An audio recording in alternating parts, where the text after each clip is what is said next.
We love to celebrate success, right? We look up to the winners. But what if their so-called genius is just, well, an illusion? What if the only thing separating that celebrated CEO from a total failure is basically a coin flip?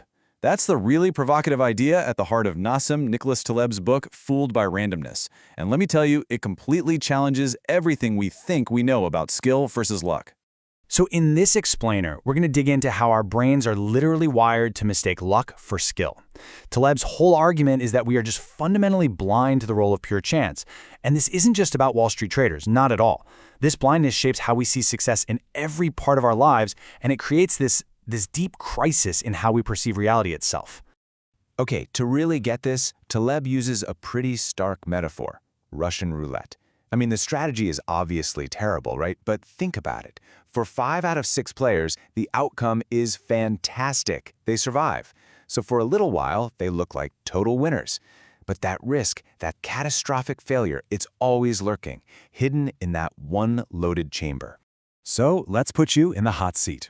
Imagine a tycoon walks up and offers you $10 million. The catch? You have to pull the trigger, just once. The odds are 5 to 1 in your favor. You do it. You hear that click, and bam, you're a millionaire. So what happens next? The media would probably call you courageous. Your friends would all be asking for your secret to success. But let's be real. Were you skilled? Or did you just get incredibly lucky playing a really stupid game? And that right there is the key takeaway. A fantastic outcome does not prove it was a good decision. This really gets at Taleb's big idea of alternative histories. See, in 5 of the possible worlds, you end up rich and famous. But in that one other world, you're gone. The problem is, we only ever get to see the one world that actually happens. And then what do? We build our entire story of success based on that one single and totally misleading result. And this leads to this massive distortion in how we see things. Taleb has a great name for it, the invisible graveyard. Because in the real world, the people who lose these high-stakes games don't just pack up and go home. Nope. A lot of the time, they just disappear completely. This creates a really powerful cognitive bias. We just systematically overestimate our chances of success because all the failures are out of sight, out of mind. It makes the world feel like a much safer, much more predictable place than it really is, all because we're only looking at the people who survived. Taleb has this fantastic thought experiment to demonstrate this. Okay, so imagine you start with, say, 10,000 investment managers. And let's assume their performance is pure luck, 50-50, just like a coin flip. Now, every year, you fire any manager who has a bad year. What happens? Well, after just 5 years, you'd still have about 313 managers left with a perfect track record. They look like absolute titans of the industry. And what do we do with these 313 survivors? We put them on magazine covers. We write books about their habits. We call them geniuses. But we totally, completely ignore the silent, invisible graveyard of the almost 9,700 other managers who probably used the exact same strategies and failed. They've just vanished from the data. So this is survivorship bias in a nutshell. It's exactly why we think becoming a super successful entrepreneur or a rock star is way more likely than it actually is. We see the winners on stage, but we don't see the thousands upon thousands of others who played the same game and, ended up serving lattes. And look, this bias isn't totally our fault. It gets amplified by the systems all around us. Our brains are basically pattern-matching machines, and it turns out there's an entire industry dedicated to feeding us those patterns, even when there's nothing actually there. Taleb calls this his table of confusion. It's brilliant. We're constantly mistaking the stuff in the left column for the stuff in the right one. We see luck, and we call it skill.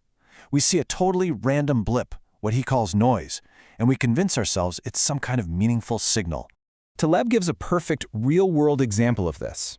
You had the economist Robert Shiller, who argued the market was way overvalued based on really sound principles. But then journalist George Will came along and said, hey, the market keeps going up, so Shiller must be wrong. See what happened? Will totally confused a short-term random walk, the noise, with some definitive signal that Shiller's whole process was flawed. So why does this keep happening? Well, it's simple. We crave explanations. A headline that says market fluctuated randomly today, that's just boring, right? It's unsatisfying. But a headline like market rallies on wave of optimism, now that creates a story, a signal we feel like we can grasp. The media has a huge incentive to turn random noise into a neat narrative, because that's what gets our attention. Okay, so how do we fight this? How can we start to see the world a bit more clearly? Taleb offers a really simple but powerful shift in perspective. Just stop judging things by the outcome. Instead, start evaluating the process. And to see this in action, just compare two very different professions. On one hand, you have the high-flying trader who might make millions. Their success looks super dramatic, but it's incredibly fragile. It's totally dependent on avoiding some rare, catastrophic event. Basically, they're playing Russian roulette. Now, on the other hand, think about your dentist. Their success is pretty mild, right? It's steady. It's built slowly on repeatable skill. Their profession is robust. It's highly resistant to randomness. So this gives us a whole new set of rules for judging success. When you see that wild, spectacular overnight success story, just assume luck played a huge role. That mild, steady, repeatable success, that's a much better sign of actual skill. And here's a big one. Never ever judge a career path by its most famous survivor. Instead, look at the average person who gave it a shot. This is really the mental toolkit Taleb is giving us. So from now on, before you celebrate some big success, ask yourself a few questions. What did the other 5 chambers of the revolver look like? What were the hidden risks that were taken? And maybe most importantly, where is that invisible graveyard of all the people who tried the exact same thing and failed? Honestly, adopting this mindset changes everything. It helps you spot the hidden risks where everyone else just sees a genius. So I want you to take a look around at the successful people in your world and just ask yourself this one simple question. Who is just playing Russian roulette and calling it skill?